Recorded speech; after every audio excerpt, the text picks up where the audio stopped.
Please welcome the man we're all going to have to learn to call Dr. Matt Smith. Doctor, give me the news. I got a bad case of loving you. No girl's gonna kill my ass. I got a bad case of loving you.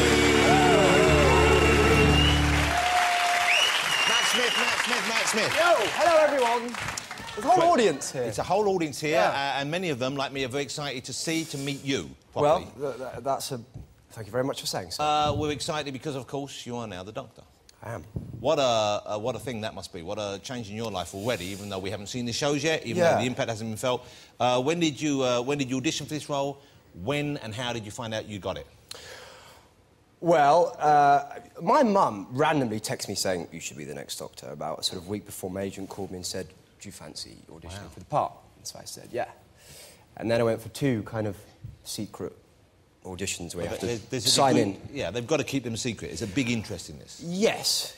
I mean, you know, we're showing the new ep on the 3rd and it feels like a massive security breach, frankly. But anyway, so I auditioned and I thought nothing of it, really, and it was in a very trashy hotel. And then I got a call back from my agent saying, yeah, you can go again. So I went for the second one. I just tried to do it as sort of clearly and creatively and honestly as I could, which is all you can ever do, you know? Matt, let me interrupt you. When you audition, do they give you a script of a Doctor Who episode? Do they ask you to do something from new... So they give one that's been out already or a new one? No, they gave me Ep 1. So they gave you something from the new series? Well, you know, first it was just some sides and then it was the whole ep. And I read it because I was part of that barren age where it wasn't on TV. Yeah.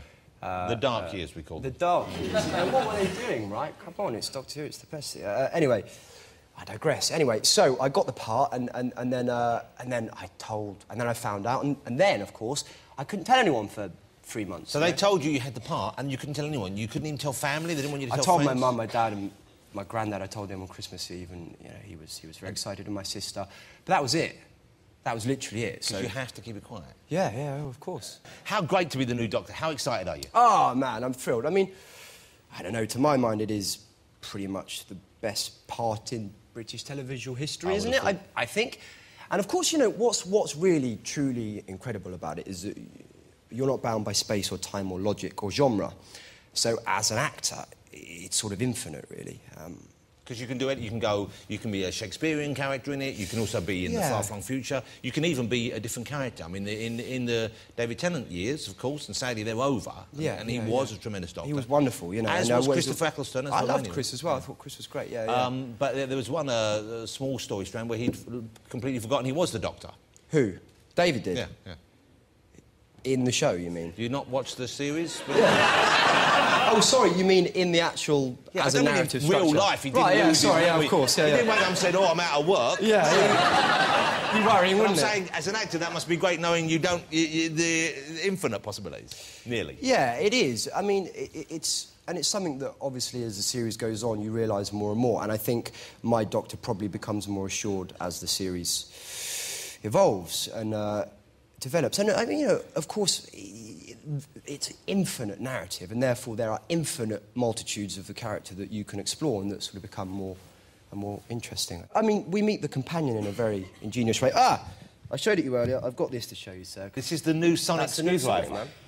Wow, this is the proper one. That's it. This is the one you use in the show? Yeah. Because I know they're going to bring out a toy version of this, and I've held one of the toy ones, and obviously it's considerably larger. This is the actual one? That is the one. Oh, man, I'm excited now. Yeah, of course, right? It's cool, isn't it? And that's where he checks all his readings. Someone's trousers are going to fall down right now. Did you, when you got it, did you practice at home brandishing it and whipping out your pocket? And absolutely. And I sort of tossed it a few times. Can I say it? Yeah. There you are. And that's how he checks his readings. Oh, you like that? Yeah. It's exciting. I started doing that quite a lot to start with. So because the weight of it's different to the old one, because I use the old one, of course. So when they make you a prop, you do at the beginning, they give it to you to go and to make it your own, to play around with it? Yeah. I think with anything dramatic, you sort of have to reinvent it as your own thing, you know? Now, the TARDIS is different as well, isn't it? It is, yeah. You're going to love that. It's great. How is it different? Again, I can't give too much away. Oh, come on. It's bigger. There you go, it's bigger. Well, how can it be bigger? Well, it's bigger. What, bigger on the inside? It's bigger on the inside than bigger on the inside previously. Yeah, it's bigger. But the outside is still smaller? The outside is still a police blue box, yeah. So the outside looks exactly the same? Well, it's a different tint. There's a different blue. That's not the most exciting revelation Oh, really? Okay, I could have sorry. wrinkled out of you. Yeah. No, I mean, it's sort of bigger on the inside. There are... it's difficult because you can't really give away a lot. There are levels to it, I'll say that. It's got whole other rooms. Oh, yes, it's got whole other rooms, yes. It's got a pool and a library and... It has got a library, hasn't it? Yeah. Is there like a hot tub in there for, like, smoochy nights? For alone time with me and Amy, yes. Yeah, yes, and so Amy is the new companion. Yes, the lovely new companion played by Karen Gillan, who's Karen Gillan, a lovely young actress, and they've gone for a ginger lady again. They have, yes, a fiery red. Is this a kind of like a proactive thing? They're trying to welcome them back into the bosom of... No, because a ginger person gets a bad time, can get a hard time in the UK, the Right, ginger okay. mingers. And now they're saying, that's what people call them. And so they're saying, no, look. Redheads are cool. A doctor loves a redhead person. Boom. Yeah, I think gingers are pretty hip. I mean, you've seen her. She's a 10. Sober 10 or drunk 10? No, I wouldn't do them. No, yeah. No, it's a joke. We have a clip.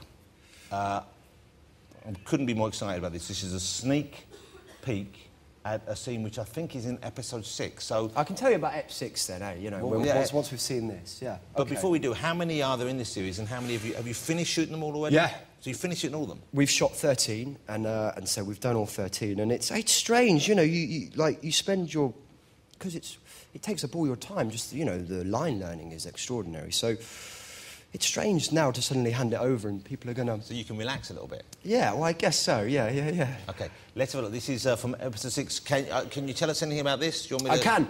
This episode is called Vampires in Venice.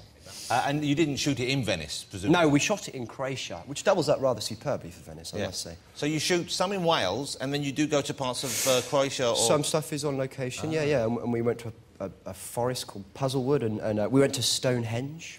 So, so there's a Druid episode. Yeah, which is rather glorious. And we got to go in the middle of it, which was... Were you remotely tempted to carve your initials in one of them? Absolutely. I wanted to climb on one, but they weren't having any of it. Yeah. Let's have a look now, then. Vampires in Venice. Look at this. That looks great, doesn't it? Doesn't that look great?